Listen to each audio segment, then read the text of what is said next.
Middle east में Iran Israel के तनाव के बीच शुक्रवार को ईरान पर इजराइल की जवाबी कार्रवाई की खबर आई।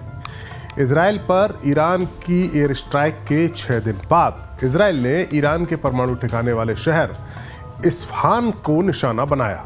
टाइम्स ऑफ इजराइल के मुताबिक यह कार्रवाई ईरान के एयरबेस पर हुई है। इसके अलावा इराक और सीरिया में भी एयर स्ट्राइक की गई है।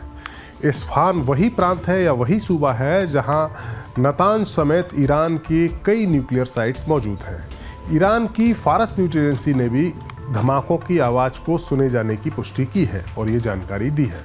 ये कार्रवाई या ये हमला ईरान के सुप्रीम लीडर अली खामनेई के जन्मदिन के दिन यानी उस मौके पर किया गया है। हालांकि इजराइल की तरफ से इस स्ट्राइक की कोई पुष्टि नहीं की गई है, यानी ये दावा नहीं किया गया कि उन्होंने ये स्ट्राइक की है। वहीं ईरान ने कहा है कि उसने इस्फहान के इलाके में यानी इस्फहान प्रांत में 3 ड्रोन्स को मार गिराया है। ईरान के करीब 300 मिसाइल्स और ड्रोन्स की कार्रवाई के बाद ऐसा माना जा रहा था कि इजराइल प्रत्याघात जरूर करेगा, लेकिन इस स्ट्राइक को देखकर लगता है कि या तो ये प्रत्याघात बस एक रस्म अदायगी है या फिर असली स्ट्राइक होनी अभी बाकी है।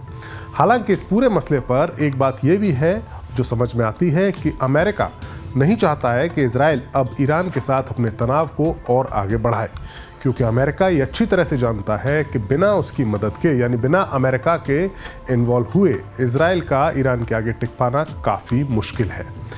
ईरान ने पिछले कुछ सालों में अपनी मिसाइल्स और ड्रोन पावर में काफ़ी ज़्यादा इजाफा किया है और कुछ दिन पहले इजराइल पर जब एयर स्ट्राइक की थी ईरान ने तो अपनी ड्रोन पावर का मुजाहरा भी उसने कर दिया। ईरान की हमलावर ताकत की बात तो सब कर रहे हैं। ईरान की मिसाइल्स पावर या उसकी ड्रोन्स पावर के बारे में तो काफ़ी बात हो रही है, लेकिन एक सच्चाई ये भी है कि ईरान ने अपने एयर डिफेंस सिस्टम को भी इतना मजबूत बना लिया है कि उसे भेद पाना इजराइल तो क्या अमेरिका के लिए भी काफ़ी ज़्यादा मुश्किल हो गया है। ईरान के इसी रक्षा कवच को मजबूत करने में रूस की मदद का भी काफ़ी बड़ा हाथ है। अब हम आपको बताते हैं कि वो कौन से ऐसे हथियार हैं या वो कौन सा ऐसा एयर डिफेंस सिस्टम है जिनकी बदौलत ईरान ने अपने आसमान को इतनी मजबूत किलेबंदी अपने आसमान में उसने कर दी है कि उसे भेद पाना इजराइल के लिए अब नेक्स्ट टू इम्पॉसिबल या यूं कहें कि काफ़ी ज़्यादा मुश्किल हो गया है। एक वक्त था जब ईरान अमेरिका का अच्छा दोस्त हुआ करता था, लेकिन 1979 में जो इस्लामिक क्रांति हुई ईरान में, उसके बाद उसने अमेरिका और वो दोनों दुश्मन बन गए। ईरान में जो अमेरिका की समर्थक पहलवी राजवंश की सत्ता थी, उसकी विदाई के बाद अमेरिका और उसके साथी देशों की नज़रों में ईरान कांटे की तरह चुभने लगा। ईरान के पड़ोसी इराक के तानाशाह सद्दाम हुसैन ने भी 80 के दशक में कई सालों तक ईरान के साथ युद्ध किया, लेकिन वो ईरान को हरा नहीं सके। उसके बाद से ही ईरान ने अपने स्वदेशी हथियारों की टेक्नोलॉजी को डेवलप करना शुरू कर दिया। दरअसल अमेरिका और उसके जो पश्चिमी साथी देश हैं, उनकी पाबंदियों के चलते ईरान के लिए दूसरे देशों से सोफिस्टिकेटेड टेक्नोलॉजी को हासिल करना या बड़े हथियारों को खरीदना मुमकिन नहीं है। लिहाजा ईरान ने अपने खुद के हथियार बनाना शुरू कर दिया। ईरान का जो सबसे अधिक रेंज का यानी सबसे ज़्यादा मारक क्षमता वाला एयर डिफेंस सिस्टम है, उसका नाम है बावर 373। करीब 1 दशक तक के डेवलपमेंट और सुधार के बाद 2019 में इसको सर्विस में लाया गया है। इसके रेडार 350 से 450 किलोमीटर तक की दूर से आने वाले हमलावर मिसाइल या फाइटर जेट्स या ड्रोन को डिटेक्ट कर सकते हैं और उसे नष्ट करने के लिए ये system Sayyad 4B surface to air missile से लैस है। ये सिस्टम एक साथ 60 टारगेट्स को डिटेक्ट करके लॉक कर सकता है और एक साथ एक ही बार में 6 टारगेट्स को निशाना बना सकता है। ईरान का मीडिया तो इसकी तुलना रूस के एयर डिफेंस सिस्टम S-400 से करता है। हालांकि इस सिस्टम को अभी तक जंग के मैदान में नहीं आजमाया गया है, लेकिन जानकारों के नज़र में ये एक बेहद कामयाब हथियार है। इसके अलावा ईरान के पास रूस का S-300 डिफेंस सिस्टम भी मौजूद है। साल 2007 में ईरान ने रूस से S-300 एंटी एयरक्राफ्ट सिस्टम को खरीदा था, लेकिन अमेरिका और यूरोपीय देशों के दबाव के बाद पुतिन सरकार ने इसकी आपूर्ति करने में देरी की थी। बाद में रूस ने ईरान को S-300 सिस्टम की डिलीवरी दी और साल 2019 से ही ये पूरी तरह से ऑपरेशनल है। 1970 के दशक में सोवियत संघ के दौर में इस सिस्टम को तैयार किया गया था। यह सिस्टम 150 किलोमीटर तक की रेंज में आने वाले किसी भी आसमानी खतरे को डिटेक्ट करके उसका खात्मा कर सकता है। इसमें फाइटर जेट्स, इनकमिंग मिसाइल्स और ड्रोन्स शामिल हैं। वहीं टोर एयर डिफेंस सिस्टम कम ऊंचाई पर 16 किलोमीटर की दूरी तक के खतरे से निपटने में सक्षम है। ईरान के पास इसके अलावा भी काफ़ी एयर डिफेंस सिस्टम मौजूद हैं और उसकी अलग अलग किस्म की बैटरियां मौजूद हैं, जिनमें अरमान, सयाद, खोरदाद 15 शामिल हैं, जो 200 किलोमीटर की दूर से अलग अलग ऊंचाइयों से आने वाले खतरे से निपटने में सक्षम हैं। अजार बख्श, माजिद और जुबीन ऐसे छोटी रेंज के मिसाइल डिफेंस सिस्टम हैं जिनके रहते इजराइल के आसमान के जरिए इजराइल के लिए ईरान को निशाना बनाना काफ़ी मुश्किल होगा।